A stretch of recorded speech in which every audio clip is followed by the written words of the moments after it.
at this moment of launch for Inclusive IHL, closing the gaps in humanitarian protection.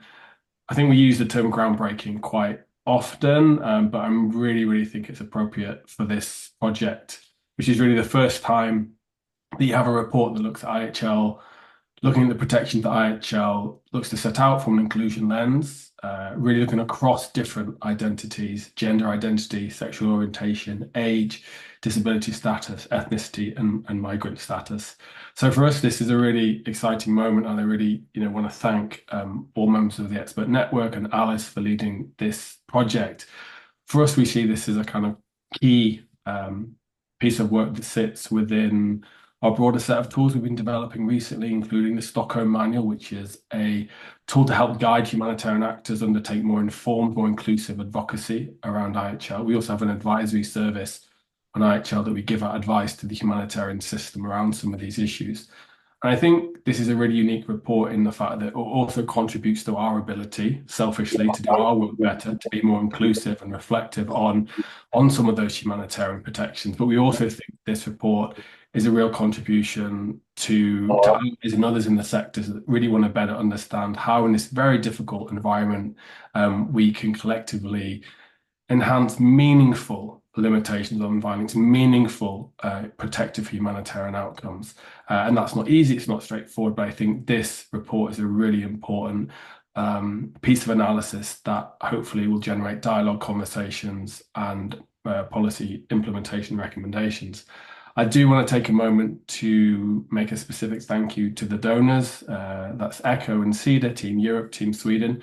Without the support, we wouldn't have been able to bring this really elite expert network together and be able to put this fantastic report together. So on that note, you will not have to tolerate my cold, fueled voice any longer, and I'm happy to hand over to my wonderful colleague Alice, Senior Legal Expert at the IHL Centre, who has led this project. Thank you. Thank you, Steve, and welcome everybody. I'm just going to start with a few quick words on housekeeping. So firstly, you should see at the bottom of your screen, captioning is available in multiple languages, so feel free to make use of that. We will do our best to endeavour to ensure we have time at the end for questions, so please feel free to post your questions that you may have in the chat box.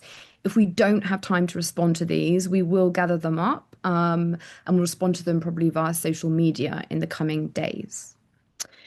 So that's out of the way. Without further ado, let's turn to the Inclusive IHL Closing the Gaps in Humanitarian Protection report. This report is the result of more than 2 years' work that the IHL Centre has been undertaken with our inclusive expert network, some of whom are joining us today as panelists. And the aim of the project is quite simple. We want to highlight the different experiences, the real lived experiences of different groups within conflict settings, and ask a very basic question, which is IHL being interpreted and applied in a way that is inclusive to all civilians? And the simple answer, the short answer is no, or at least not for all and not consistently. Too often, IHL is operationalized on the assumption that civilians are one homogenous group devoid of diversity and that civilians are exposed to the same risks. They have the same experiences of harm in conflict. And that is a fallacy. Civilians impact the harm that civilians experience during armed conflict is heavily impacted by their exclusion from the protections of IHL on the basis of their different identities. So these protection gaps are highlighted in the report, and indeed our experts will be going through some of those today, so I'll leave that to them. But before we turn to our experts and those protection gaps, I think that I probably need to address the sort of elephant in the room about the current state of IHL and the crisis point we potentially are facing at the moment. I think we all know that we are seeing widespread violations. We're seeing double standards in the application of this body of law, and all too often we are seeing little accountability. In that climate, you'd be forgiven for thinking that we maybe be a little naive to talk about or push for a more inclusive, more progressive reading of the law. So I want to be very clear on 3 points. Firstly, we are not advocating for new norms, for new standards. We are asking for the inclusive application of existing standards and therefore the more accurate and the more effective application of IHL protections so that IHL can serve its purpose of limiting the harm of armed conflict to the greatest number of civilians. Second, we need to, of course, recognise the limits and the very nature of IHL. IHL is a body of law that is designed to regulate the emergency situation and hopefully temporary and hopefully exceptional situation of armed conflict. It is not a body of law that seeks social reforms or to challenge social inequalities in of itself. Of course, that's more the role of international human rights law. But what we can, and I would suggest must expect of IHL, is that the rules that it does contain, the norms that it does contain, are interpreted and applied in a manner that protects all civilians, and that no group is excluded from those protections because of their gender, because of their sexual orientation, because of their age, because of their disability status, or any other inherent characteristics.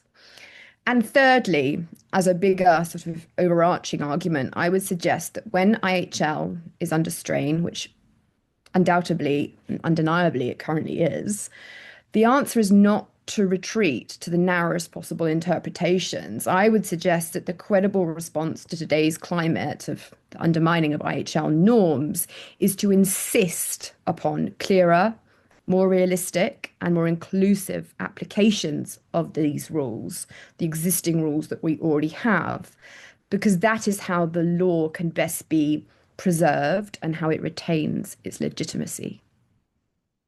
So with those 3 points in mind, with that framing in mind, let me turn to our expert network. As I said, some of our experts are joining us today. The expert network is comprised of 10 experts on different thematics, so women and girls, men and boys, age, both children and older persons, etc. And across the 2.5 years of this project, they have been sharing their expertise with us at the IHL Centre. And as I said, identifying those gaps experienced by different groups in conflict settings and building recommendations and guidance that you will find in the report for both arms bearers, humanitarian advocates, and donors. So today we're delighted to be joined by 5 of our experts. So we have Tobias Freeman, who is our expert on the protection of men and boys. We have Mikiko Otani, who is an expert on children's rights.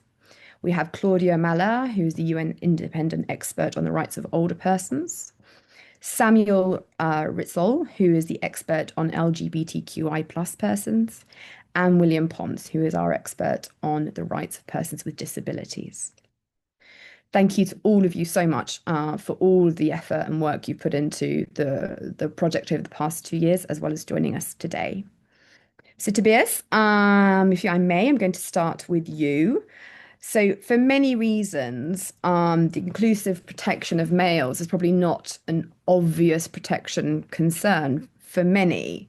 Yet the report very clearly highlights that men and boys are often presumed to be fighters. They are directly targeted in attacks as well as for detention and during screening.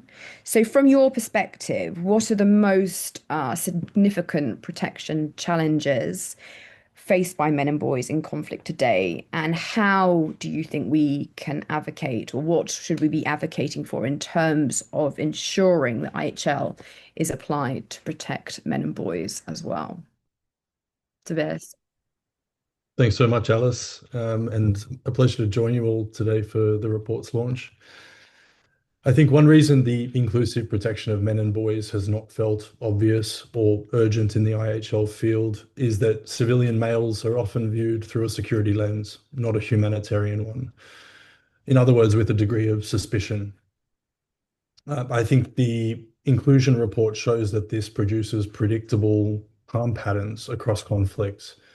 Men and older boys are treated as presumptive fighters, as you mentioned, rather than civilians, with knock-on effects across the full protection arc, targeting, movement to safety, detention, and even how harm is recorded and pursued for accountability purposes. Presumed combatant status or capability explains a lot of the risk, but it doesn't explain everything. Many harms against men and boys occur after status is settled, including in custody. That's why it's important that the inclusion report also anchors the response in humane treatment, non-discrimination, and absolute prohibitions on torture and sexual violence, among other related violations. In other words, the IHL response can't stop at correcting misclassification, but must also enforce humane treatment and dignity protections in all contexts. From that frame, perhaps 3 protection challenges stand out in particular. The first sits in the conduct of hostilities. In many conflicts, adult men and older boys in particular are treated as inherently suspect, sometimes by all parties, which can shift the error costs of uncertainty onto male civilians themselves.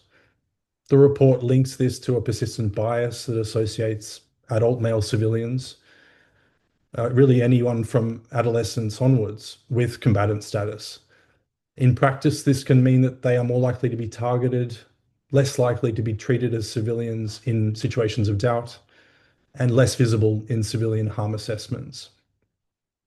The IHL point here, I think, is straightforward. Men of fighting age, the oft-used phrase, is not a legal category. Targeting decisions must rest on an individualized basis, consistent with the rule of distinction and the requirement to take precautions. In practice, the report's message is that profiling cannot be treated as a substitute for reliable identification. Where the information available is insufficient to establish a lawful basis for targeting, parties must not resolve that uncertainty by treating gender, age, or other identity factors as a proxy for direct participation. The second challenge is the grey zone of movement controls between fighting and detention, checkpoints, screening, evacuation procedures. In these contexts, gendered assumptions about vulnerability and threat determine who can access safety and on what terms. The report flags a recurring pattern. Treating men and older boys as default threats can mean exclusion from evacuation, separation from families, or routing into verification processes that effectively become deprivation of liberty. Here, the report is explicit. Men and boys must not be excluded from evacuation on the basis of gender and age. Evacuation agreements and other humanitarian arrangements should be framed and implemented so that all civilians, including men of fighting age, are entitled to safe passage, and screening should be designed and applied in ways that are non-discriminatory and focused on individualized factors rather than demographic assumptions. The third challenge, and perhaps the most grave, is detention itself. Detention systems in many conflicts function as gendered filters, funneling large numbers of men and boys, especially those of certain ages, ethnicities, or perceived affiliations, into arbitrary, prolonged, and often unacknowledged custody. The report links protection gaps to under-enforcement of detainee protections, which heightens male civilians' vulnerability, in particular, to unlawful killing, enforced disappearance, torture, and sexual violence, among other violations. It also underscores that sexual violence against men and boys is frequently under-recognized, under-documented, and therefore under-remedied, even though these are serious violations that go to IHL's core prohibitions. The legal baseline is clear. Persons deprived of liberty must be treated humanely. Torture, sexual violence, and related violations are absolutely prohibited. Practically speaking, the report operationalizes these established norms through a practical detention integrity package that reflects existing IHL. Robust registration and tracing to prevent disappearance, meaningful oversight and monitoring, including access for the ICRC and other impartial humanitarian actors, explicit prevention, detection, and documentation of torture and sexual violence, which is still too often minimized when the victim is male. Across these three areas, the report's core contribution is, I think, to translate inclusion into compliance levers, aimed primarily at arms bearers and those who influence them. It emphasizes integrating the presumption of civilian status into rules of engagement, handbooks, and planning, using scenario-based training to practice distinction without shortcuts based on gendered assumptions, embedding safeguards around screening and movement controls, professionalizing detention practice and oversight, and strengthening civilian harm monitoring so that patterns are visible and therefore can be corrected. And that matters because the gaps persist partly because harms to men and boys are often misclassified, minimized, and not measured. To this end, the report calls for transparent civilian harm monitoring and review mechanisms that assess impacts across different civilian groups, use gender and age disaggregated data to identify recurring harmful practices and patterns, and feed those lessons back into planning, doctrine, training, and operational orders. In a nutshell, civilian men and boys are not underprotected because IHL is silent. They're underprotected because IHL is too often applied through gendered assumptions and related shortcuts, as well as under-inclusive monitoring. I think the report helps to make those predictable patterns visible and shows how existing IHL rules, distinction precautions, detainee protections, grounded in humane treatment, can be implemented in ways that close the gaps for men and boys while strengthening the integrity of civilian protection as a whole. Thanks, Alice. Thank you. And thank you for highlighting some of the practical recommendations that are made in the report, because that is something that we really wanted as the authors of this report, to ensure that we are providing these practical insights, these practical recommendations, and this not just being a purely sort of thematic or even academic exercise. So thank you, Tobias. Turning to Mikiko now, our expert on the rights of children. I think that when it comes to children in armed conflict, there are a number of harms that are more well recognized, for example, child recruitment or the impact on access to education. But the report actually goes further and it highlights some of the less recognized harms, the very foreseeable harms, but more the reverberating effects of conflict on children. So in your view, what are the most critical child-specific harms that are still not adequately addressed by arms bearers and by humanitarian actors that we have picked up within the report? Thank you, Mikiko. Over to you. Thank you, Alice. And first of all, thank you so much for having me in this project and in launching webinar today. I'd like to start to recognize that under IHL, children are entitled to special protection and care beyond protection from recruitment and use and continued access to education. These include healthcare, family unity, evacuation, and special safeguards when detained.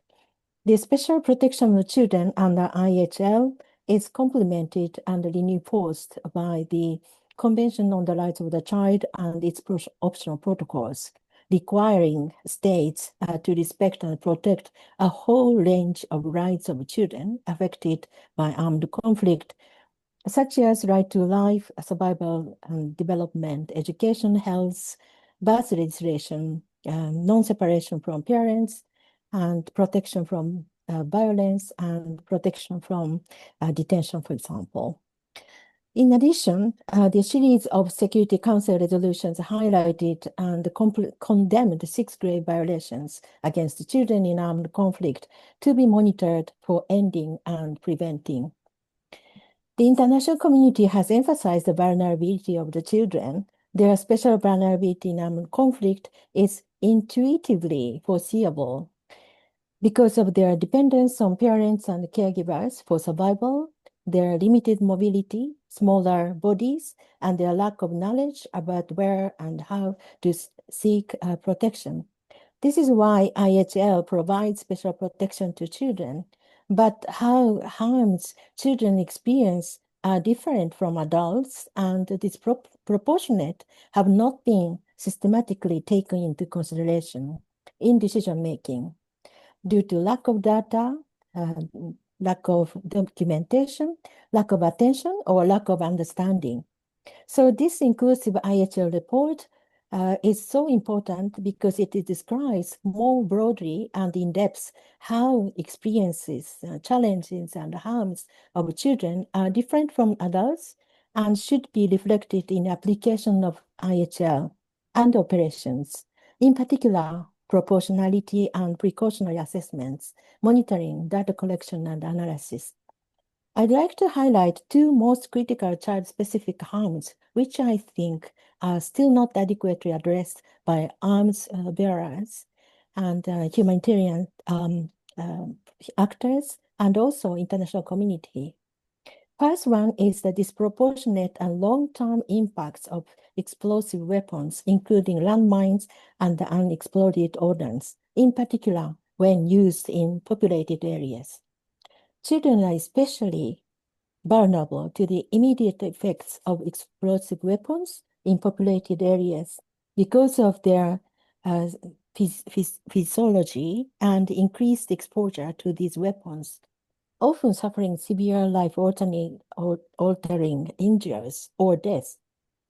Just as an example, between 2018 and 2022, which is highlighted in the report actually, explosive weapons in populated areas were responsible for nearly half of children killed or maimed across 24 armed conflicts over the world.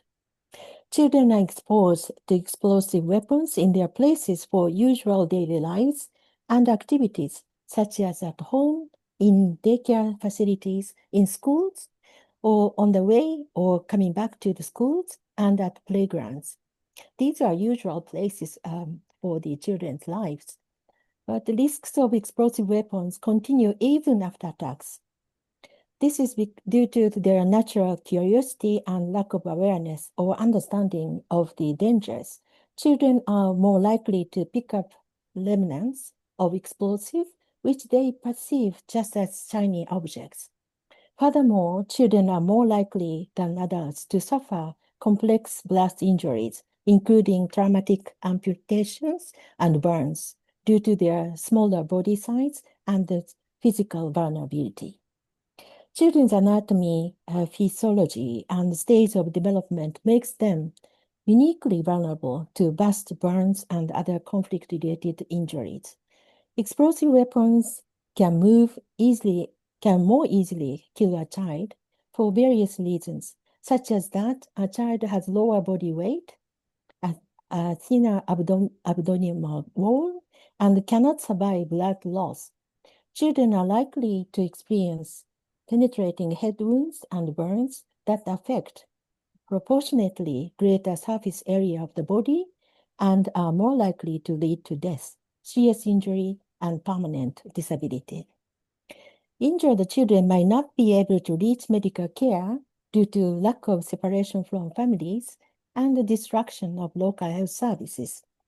Because their bones and tissues are still developing, children with blast injuries often face lifelong physical impairment and require repeated surgeries, prosthetics, psychological trauma, and rehabilitation over many years, but often pediatric care and rehabilitative services for children are not available in conflict-affected areas.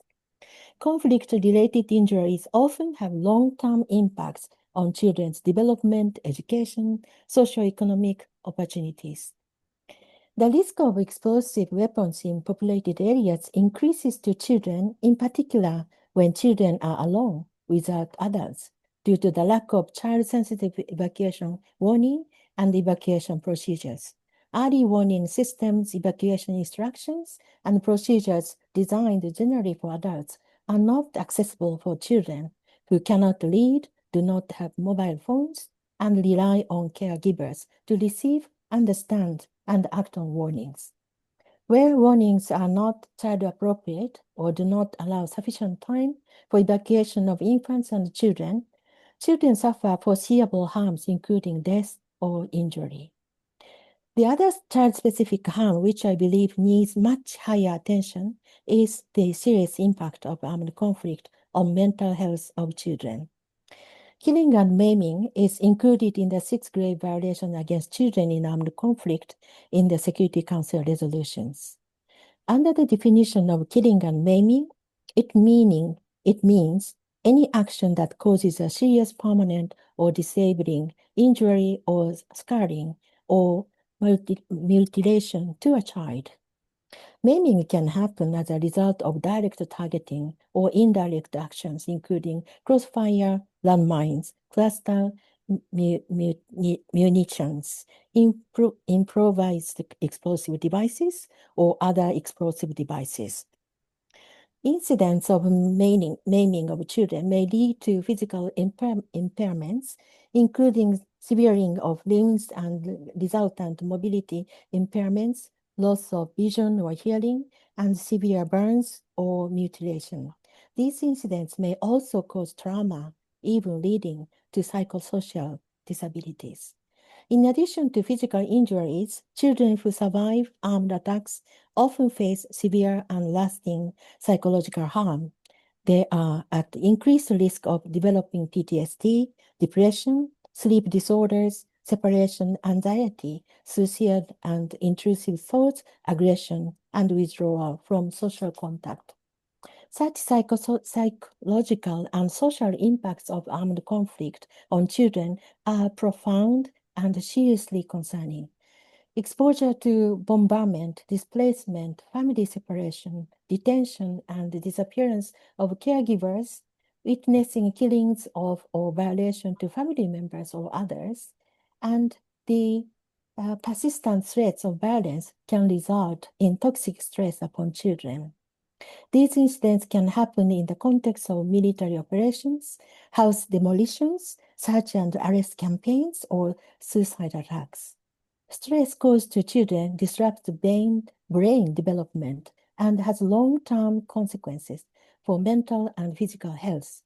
Children commonly experience anxiety, depression, grief, behavioral changes, sleep disturbance, nightmare, and thoughts of self-harm. These mental health and psychosocial needs are poorly understood, carry stigma, and are not adequately addressed by arms bearers and the international community at large. Thank you. Thank you, Mikiko. Thank you for that. Yeah, there's a lot to cover when it comes from children. It's probably one of the areas where actually we do have quite a lot of data. We do have a lot of information. And as you rightly pointed out throughout that intervention, that these harms are very foreseeable. They are well documented and foreseeable harms, yet we're still seeing a complete under-recognition of them by arms bearers. Claudia, moving to you, moving along the age continuum, if you like, to from children to older persons. As the current UN mandate holder on the rights of older persons, I know that you have gone to numerous conflict settings and spoken with older persons. From that experience, could you just share with us what are the main harms that you have identified or you have heard from older persons directly living in conflict settings? Thank you, Claudia. Thank you so much also for including me, as well as to highlight and give visibility to older people, because this is the first set I can already share with you. On a regular basis, older people are not visible. So this is the first thing every older person in a conflict zone or after an evacuation tells me. They are not visible, there is nothing foreseen in the procedures, and they are not seen as valuable participants of society, which leads to that they are left behind more or less. So having said that, what we also are missing are regularly data, that older people are included in the data setting as aggregated data on age, which also comes immediately to the effect that those people who are part of the conflict are not really aware of older people. So there are almost no specialists taking this into account, what is needed from the side of an older person. Let's start by the beginning. How do you get the information?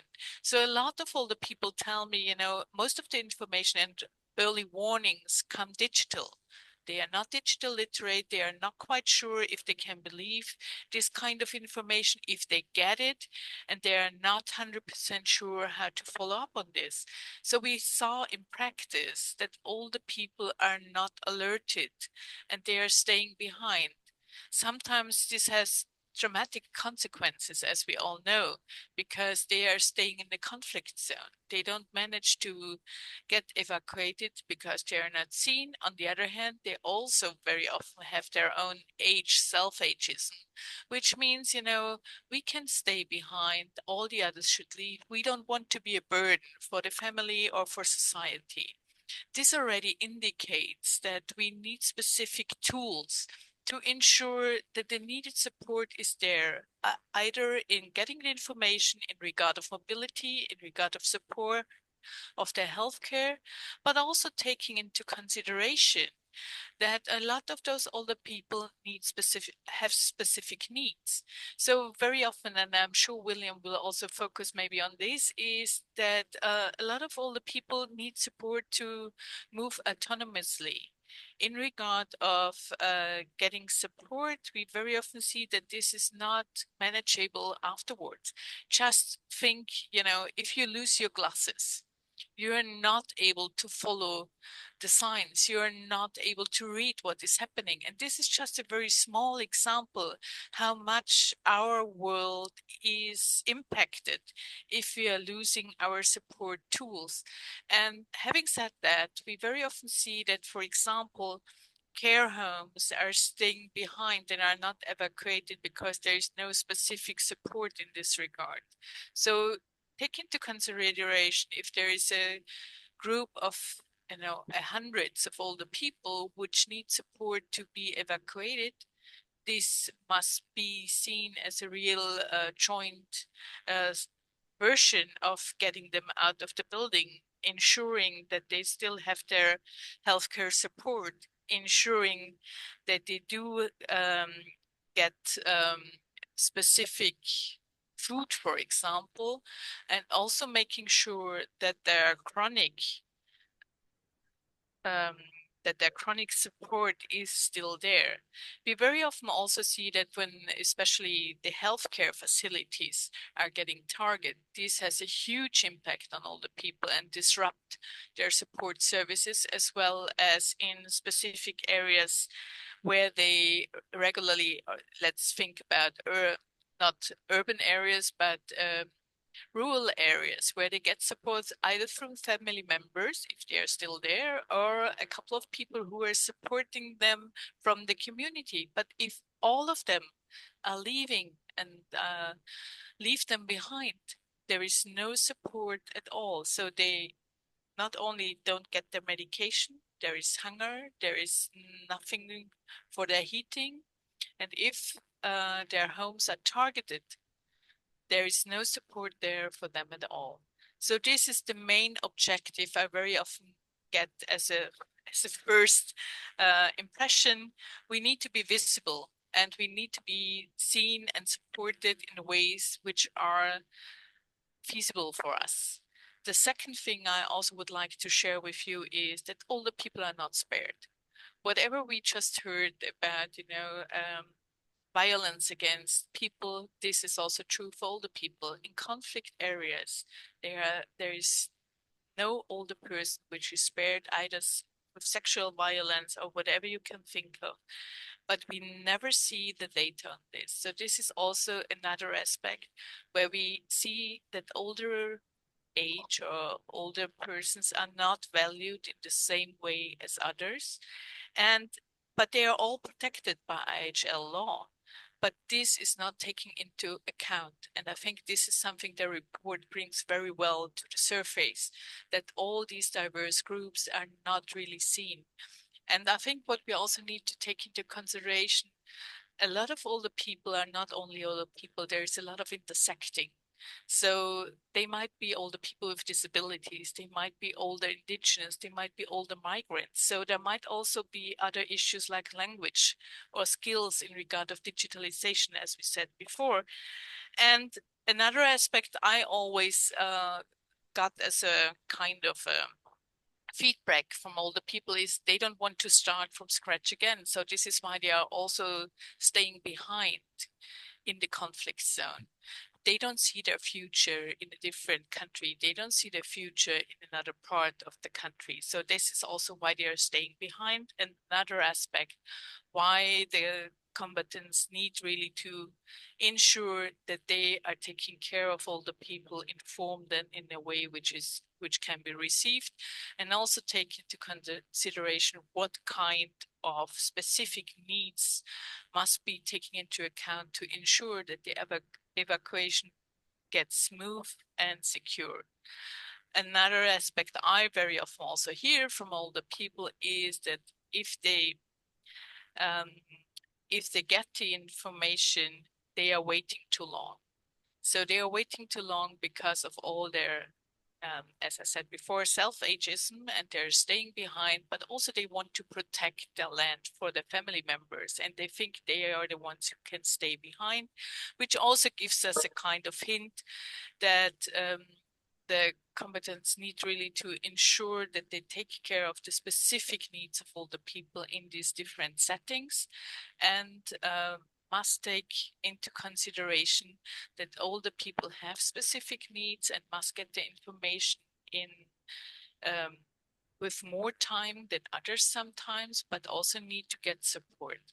I think I stop here because the report really takes a lot of things into account and ensures also to give recommendation how best to use IHL and also develop new inclusive procedures for all the people, ensure that also the humanitarian assistance get into the same direction, and raise awareness to donors and those who are in charge of supporting all the people around in conflict zones.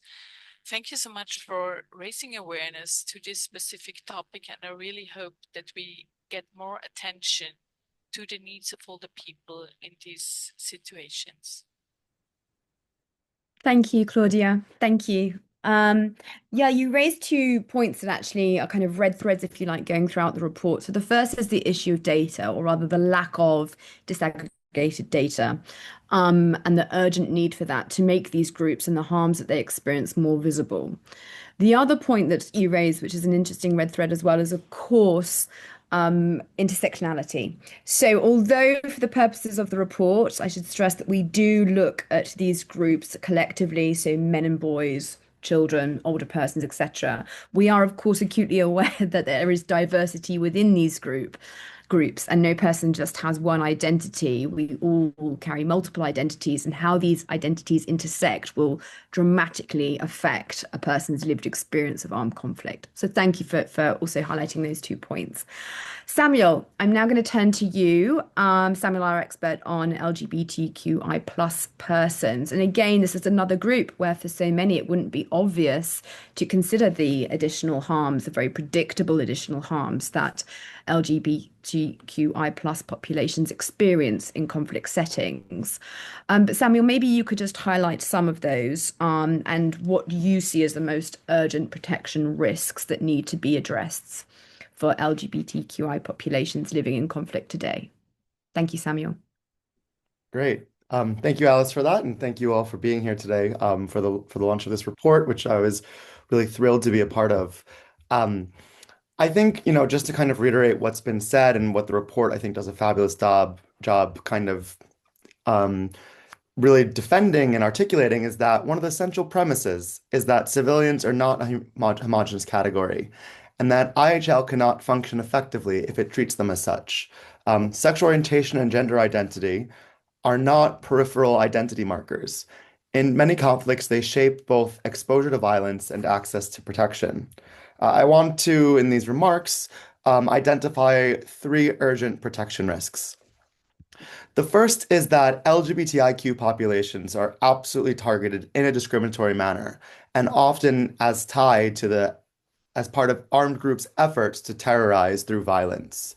There is extensive documentation that state forces, paramilitaries, and non-state groups deliberately target LGBTQI plus civilians, not because they're directly participating in hostilities, but because their identities are framed as morally deviant or politically threatening. In my work, I'm a political scientist on discriminate targeting against this community during war. I have seen how anti-LGBTQI plus violence operates as a mechanism of social control in contexts as wide-ranging as Colombia, Syria, and Russia-occupied Ukraine. Killings, sexual violence, public humiliation, forced displacement, and torture are often staged or publicized precisely to spread terror among broader civilian communities. This is directly relevant to IHL, which prohibits acts or threats of violence, the primary purpose of which is to spread terror among the civilian population, as well as anti-discrimination. When LGBTQI plus persons are targeted to signal authority, impose ideology, or enforce gender norms, we're squarely within that prohibition. Second, I want to highlight abuse that happens against these populations in detention and checkpoints, particularly in criminalized contexts or contexts of criminalization. In many contemporary armed conflicts, homosexuality or gender nonconformity remains criminalized under domestic law.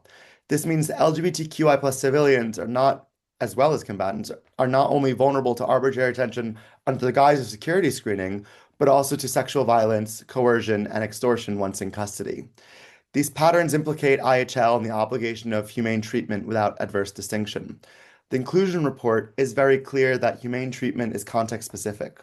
What is adequate treatment for a generic detainee may be inhumane if LGBTQI plus persons are denied privacy, exposed to targeted abuse from other detainees or prison guards, or placed in facilities where they face predictable harm.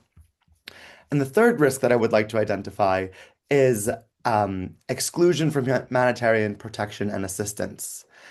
This is often less visible but equally severe. LGBTQI plus persons may avoid shelters, evacuation routes, food distribution points, or medical services out of fear of exposure. Oftentimes they're quite marginalized within their communities, and so when crises or like things such as war hit, they are not able to rely on standard networks of care, and the networks of care that they have developed within themselves often crumble due to, disruptive effects such as war and, displacement. As a result, these groups remain outside the bounds of protection. And in conversation with many humanitarian actors, there's a feeling that, or there's a large sentiment that either they experience discrimination in the same manner, or they discriminate, war in the same manner as general populations, and so they don't need specialized protections, or that this is a luxury that in a moment of war, in a period of crisis, that humanitarian actors can't necessarily accommodate. And so as a result, these groups remain outside the bounds of protection. On a related note, during, in the provision of humanitarian protections and assistance, these groups are further invisibilized because of a lack of data, which goes to the point that Alice was just making, that the report warns that invisibility in data sets exacerbates exclusion.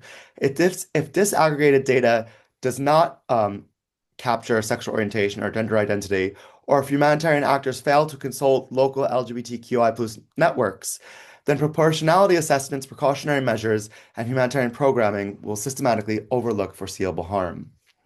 So the second part of that question that I was asked was, how can IHL be interpreted and implemented more inclusively? I think the point that is really important here that the report emphasizes, and what I'd also like to emphasize, that this is not about creating new laws. It's about a better application of existing law. And this is really well articulated in the report, but I'll just kind of reiterate that first, the prohibition of adverse distinction must be operationalized. This applies not only to detention aid distribution, but also to targeting and proportionality. Civilians cannot be implicitly deprioritized because of, or certain civilians, I should say, cannot be implicitly deprioritized because of moral stigma, nor can commanders assume that harm to LGBTIQ+ civilians is socially insignificant. Second, proportionality assessments must incorporate foreseeable differentiated harms. If an attack on an urban infrastructure foreseeably displaces populations who will then be forced into informal settlements where LGBTIQ+ persons face targeted violence, that reverberating harm must be part of the analysis. The inclusion report emphasizes integrating diversity into proportionality assessments and using disaggregated data. That includes consulting community-based actors who understand these patterns better than anyone. And third, precautions must be genuinely accessible. Warnings, evacuations, and humanitarian corridors must account for the fact that some civilians cannot safely gather in public spaces or access state-run facilities or institutions, particularly again in context of criminalization. Inclusive precautions are not a policy preference. They are embedded in IHL obligations to take feasible precautions during attack. Finally, or in attack, monitoring and accountability mechanisms must trace discriminatory patterns. If casualty recording systems consistently show disproportionate abuse of LGBTIQ detainees or targeted killings in specific communities, that is not incidental harm. It is potentially unlawful discrimination. In short, the most urgent risks are discriminatory targeting, abuse in custody, and exclusion from protection systems. IHL already contains the tools to address much of this. The challenge is interpretive and operational, not doctrinal. Thank you. Thank you, Samuel. And I should also say, Samuel, huge congratulations on your book, which was released last month. We will put a link in the chat for those that want to look at it. It focuses on LGBTQI plus refugees under international law, and it's outstanding. So big congratulations. You picked up on the point of humane treatment and that not being a fixed concept. And of course, what may be regarded as humane treatment for one group will not meet the standard of humane treatment for another group. And that's something that's highlighted throughout the report. In my own experiences of being in conflict settings, this is particularly acute when it comes to the rights of persons with disabilities who are often not accommodated in terms of their specific needs, which does result in what we would consider to be inhumane treatment under IHL. So I'm going to pass the floor now to Will Pons, who is our expert on the rights of persons with disabilities, and I hope that you will flesh out a bit more on the other exclusions and harms that are experienced by persons with disabilities in conflict settings, and again, how IHL can respond in a more inclusive manner to those harms. Will, the floor is yours. Thank you.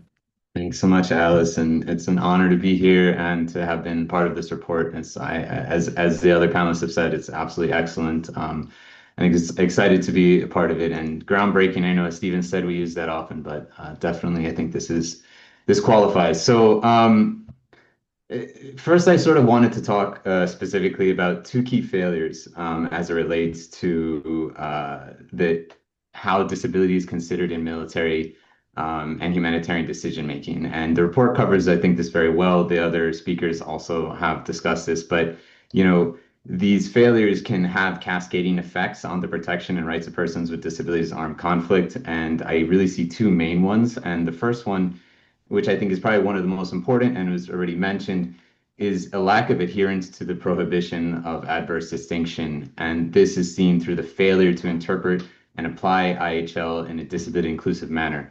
This leads to persons with disabilities remaining largely invisible through all phases of the conflict, which is interesting because, as many of the speakers have noted, IHL provides explicit protections for a number of the groups that we've spoken about, including persons with disabilities. And this is clear throughout the report.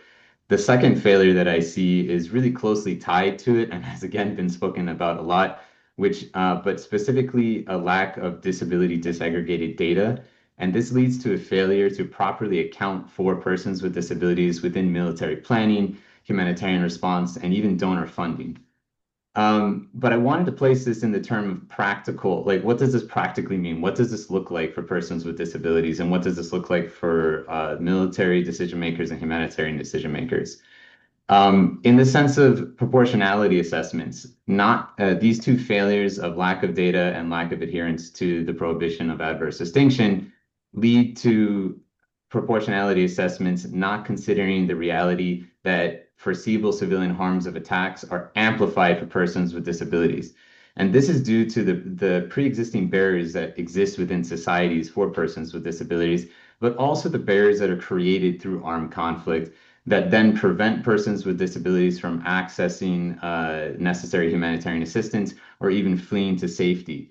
And this places persons with disabilities at a higher risk of injury and death from attacks, because as Claudia was mentioning, similarly to older persons with disabilities either do not leave the conflict zone or are abandoned or unable to flee, so likely to be more injured during attacks.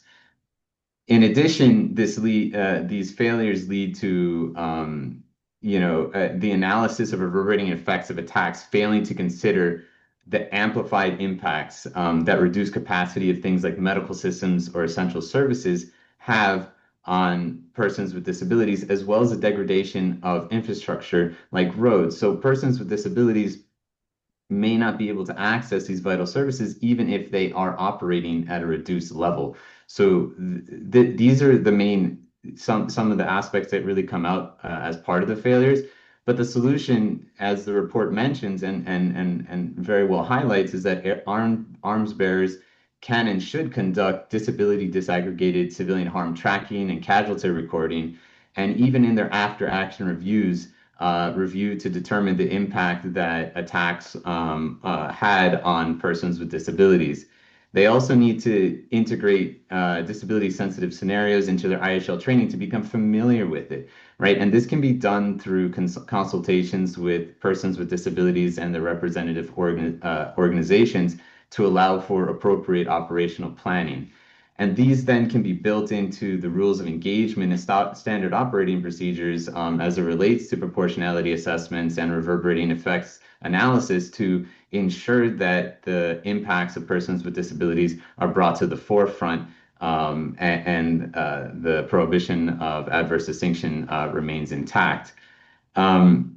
Similarly, as it relates to precautionary measures like advance warning and evacuations, the communication formats are not often accessible to persons with disabilities and seldom provide sufficient time for them to flee the impending violence. And when there is transport and shelter available, and persons with disabilities are able to reach these services, they are often not accessible to them in many cases, forcing persons with disabilities to leave assistive devices behind, or causing these devices to become damaged or unusable. For most people, that doesn't seem to be a problem, but when you think about it, very often when I discuss with persons with disabilities in conflict zones, the description of losing their wheelchair, losing a walking cane, losing a hearing aid, or any of these assistive devices is the same as you or I losing our legs, so to speak, at that period of time. It's an extension of who they are as a person. So recognizing that is very important. A solution for this problem is, where feasible for advanced warnings, they need to be shared in multiple accessible formats. Obviously, this can be a large ask and across various channels of communications, but IHL does allow for this in terms of the statement of feasible advanced warnings. And these warnings need to be communicated not just verbally, not just visually, but in different standards and methods, even using technology like SMS messages or pictographs as an example. Evacuation processes like transportation and shelters need to be accessible to persons with disabilities with adaptive transportation for their assistive devices.